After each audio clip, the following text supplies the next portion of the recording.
Welcome to science class. Today we will fast forward about 1.5 millenniums from where we left off last time. Europe learned basically nothing at all between the Hellenistic and Roman periods up to the Renaissance. Worse than that, virtually everything they thought they knew was wrong. We held on to the geocentric model and the eternal and perfectly structured universe model. Now, it pains me to say this, but I know almost nothing about Chinese, Mayan, or Arab astronomy. Of course, I'm aware of the Mayan calendar and that it could accurately predict eclipses and such centuries into the future, but I really don't know how it worked or much about their culture. I know a little bit more about the Islamic world. While Europe stagnated, the Arabic world flourished with early sort of science, literature, math, and cultural evolutions. Baghdad and Damascus were the new Alexandria and Rome. Relics from the Arab world at this time are still with us. Why do you think all of these words begin the same? Algebra, algorithm, alchemy, alcohol, alidate, alkali. Most stars in the night sky have Arabic names like Altair, Rigel, Betelgeuse, Deneb, and Aldebaran. The numerical system we use is derived from them. After the polymaths of ancient Greece, but before the Renaissance men of the Renaissance, there were the Arab scholars who I don't want to insult by mispronouncing their names, but here are a few of them. We are going to be looking at these 3 men from Northern Europe. Each of their contributions either overturned the errors from the past or paved the way for others to do so later on. Let's get started. We are going to begin by reviewing the ideas which were the bedrock of early astronomy. Earth is the center of the universe. Earth does not rotate. All objects orbit the Earth. The universe and all objects within it are perfect and eternal. They move in perfect circles, they are shaped perfectly, and they never have or ever will change. It should also be noted that the ancients, and the people we will learn about today, thought the universe had a definite dimension, as in you could actually measure the distance from one edge to the other. The universe was a perfect sphere to them, and the really far away stars were all the exact same distance away from the Earth and sat on the edge of the universe. They thought that the entire universe rotated around Earth. That's why the stars all move in unison according to them. It's like an orbiting hollow sphere with Earth in the middle. In reality, stars, even in the same constellation, may be hundreds or thousands of times closer or farther away from Earth than they appear. It's an illusion.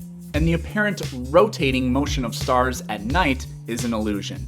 It's Earth that is rotating. We also only knew of 6 celestial objects other than the stars and the sun: Mercury, Venus, Mars, Jupiter, Saturn, and the Moon.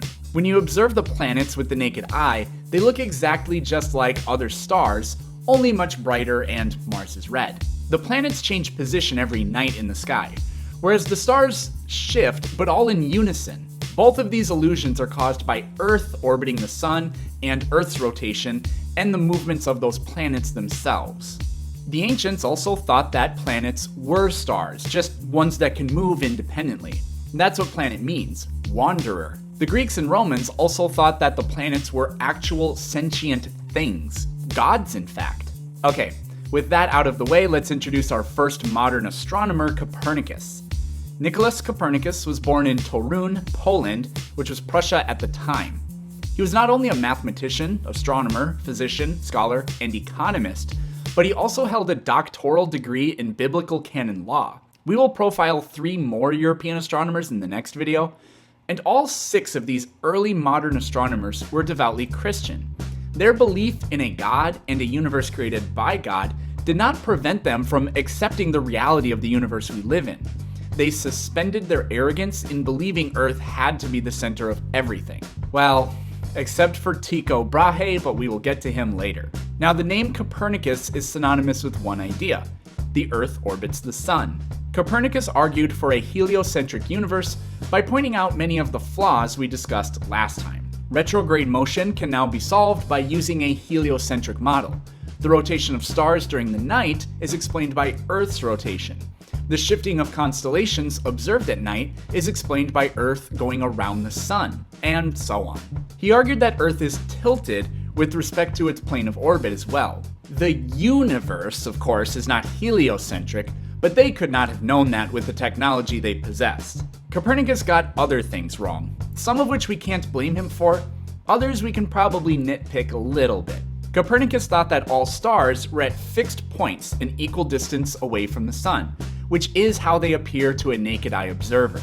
He also thought the planets orbit in perfect circles around the sun, which they don't, and he could have figured that out. And he thought that heavenly objects and their motions are eternal and uniform, which they also aren't. The book Copernicus put these arguments into was titled, oh no, De Revolutionibus Orbium Celestium, which means On the Revolution of Heavenly Spheres. Copernicus finished his work in 1532, but didn't publish it until 1543, while he was basically on his deathbed. The reason he waited was he feared for his life, saying that the Earth, which was believed to have been created for humanity by God, was just part of the universe, and not the metaphorical and literal center of it, was blasphemy. There was no such thing as freedom of speech.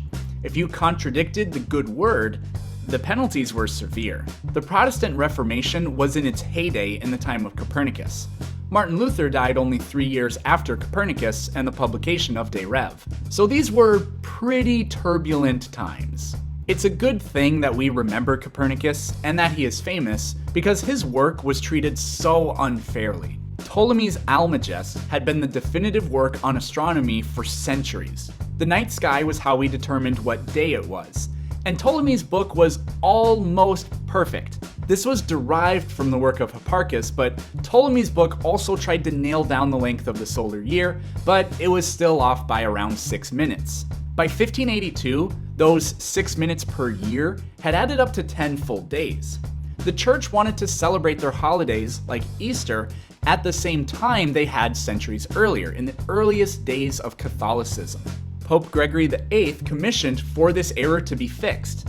Copernicus's book fixed Ptolemy's errors, and astronomers used it to adjust the calendar. The adjustment came by simply skipping 10 entire days. It took a very long time for every other country to be on the same page. So if you traveled from Italy to France, the people there would be living 10 days in the past, according to you. Copernicus had been dead for 39 years already. The church used Copernicus's book to fix their calendar, but then they put that book on the Vatican's official list of banned texts because of the parts in it that said Earth wasn't the center of the universe. Versions of the book which had those sections removed were circulated, but the ban on the original full text remained until Pope Benedict XIV undid the ban in 1758. Luckily, unedited copies of the book did exist and were used by future astronomers. It cannot be mistaken that Nicolaus Copernicus is one of the most important people who ever lived. His book inspired the next group of astronomers who eventually shaped modern science, overturned 2,000 years worth of errors, and brought about the modern industrial age. Yes, seriously, you can credit him for that. The Industrial Revolution began in England, and the single most important cause behind it was Isaac Newton's book Principia Mathematica. The only reason Newton wrote that book was to derive Kepler's laws of planetary motion. But that book invented calculus in the process and built modern physics. And Kepler was inspired by Copernicus's work. After the publication of De Rev, we went from 2,000 years of Earth is the center of the universe to calculating exactly how planets orbit and unlocking the physics of motion and gravity in just 144 years. That is what you call progress. Our next astronomer sported a fantastic mustache and a prosthetic nose, Tycho Brahe. This guy had one of the strangest and most amazing lives of anybody from his time period. He was basically kidnapped from his parents by his uncle to be schooled in Germany, which nobody seemed even remotely concerned about. He was originally supposed to be a banker or a lawyer or something worthless, but he witnessed a solar eclipse at the age of 13 and became inspired to study the sky. One time, at university, Tycho and a classmate got into a heated argument over a mathematical formula. How that's even possible, I don't understand. But they settled this dispute the only logical way, by having a sword fight. I don't know what happened to the other guy, but Tycho had most of his nose cut off. He wore a metal prosthetic for the rest of his life. But Tycho was a rock star, and was elevated to fame when he documented the sudden appearance of a new star. In reality, it was a supernova 7,500 light years away. Nova means new star, and Tycho coined that word. The original star was not visible because of how far away it was, but after the supernova, it could be seen. If that seems like an unimpressive way to be elevated to fame, I agree, but this was a different time.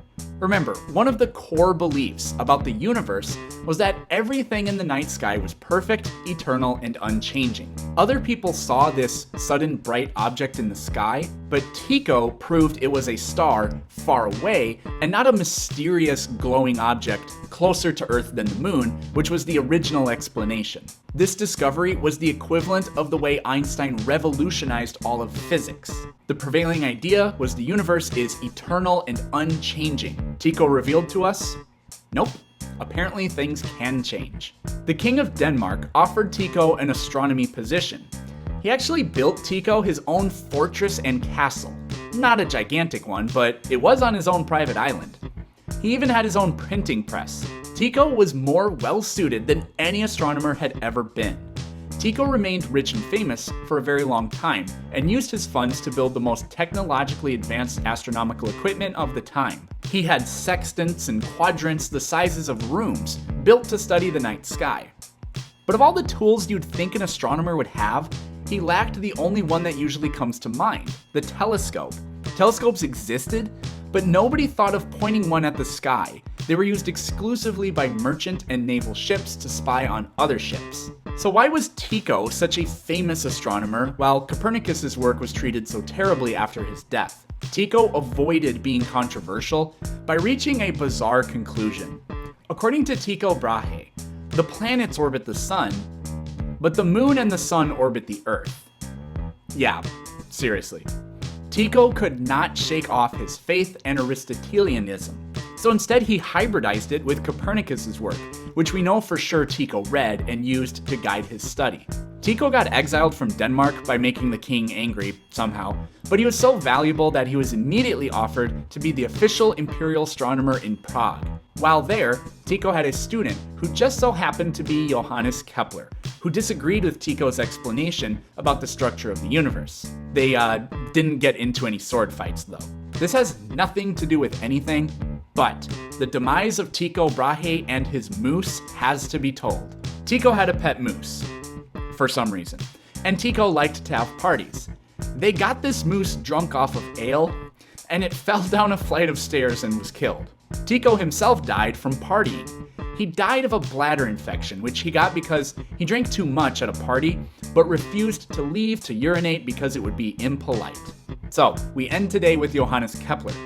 Kepler was not only a student of Tycho, but later a contemporary and correspondent of Galileo, who we will discuss at length in the next video. We will not be talking about the personal life of Kepler, but focusing on his contributions, which were so important. Kepler proved that objects orbit in ellipses, not circles, which was a big step in us growing up and accepting the truth. Astronomical observations could be demonstrated mathematically. That was well known.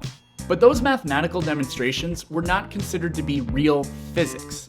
This is because calculations that work in astronomy only work if you place the sun at the center of the solar system, which was not allowed, and the real calculations also reveal that orbits do not occur in perfect circles, but ellipses. Remember, Hipparchus worked on a heliocentric model until it began showing him that the planets don't orbit in perfect circles. Then he threw it out. Science and math are used to describe nature, but it was viewed that celestial bodies could not be explained by natural law because they were controlled by supernatural forces. So anything that demonstrated otherwise was simply incorrect according to them. Kepler overturned all of this with 3 mathematical laws. The first is that the planets orbit in ellipses, not perfect circles. An ellipse is a shape drawn by taking the center point of a circle and spreading it into 2 what are called foci. Ellipses have symmetry. The sum of any 2 lines that connect one point on the perimeter of the ellipse with each focus will be exactly the same as the sum of any 2 lines connected to each focus from another point on the perimeter of the ellipse. In space, a star or planet acts as one of the foci, while the other one is an imaginary point in space. Kepler's second law of planetary motion is that as planets orbit, they cover an equal area in equal time. If you imagine the whole plane of a planet's orbit as a two-dimensional field, the planet covers some curved lateral distance in, let's just say, 30 days. Okay, measure the total area by connecting its initial position after 30 days, and the star it orbits. Whatever this area happens to be, that object, planet, comet, whatever, will always sweep out a path that creates a triangle of sorts with the exact same area every 30 days. I should emphasize that the time interval doesn't matter. I just picked 30 days for my example. The reason behind this mathematical law is that objects speed up as they get closer to the object they orbit and slow down as they retreat away from it. This single observation was the one that Newton invented the concept of gravity to explain. The final observation is an odd one. Kepler's third law states that the square of the length of time it takes a planet to orbit the sun is proportional to the cube of its distance from the sun. What? Okay, we'll use Earth as the standard unit here. Earth's orbital period is 1. Earth's distance from the sun is also 1. There. Venus is closer to the sun, so its year is shorter. Take Venus's average distance from the sun compared to Earth's and cube it. Now take Venus's orbital period compared to Earth's and square it.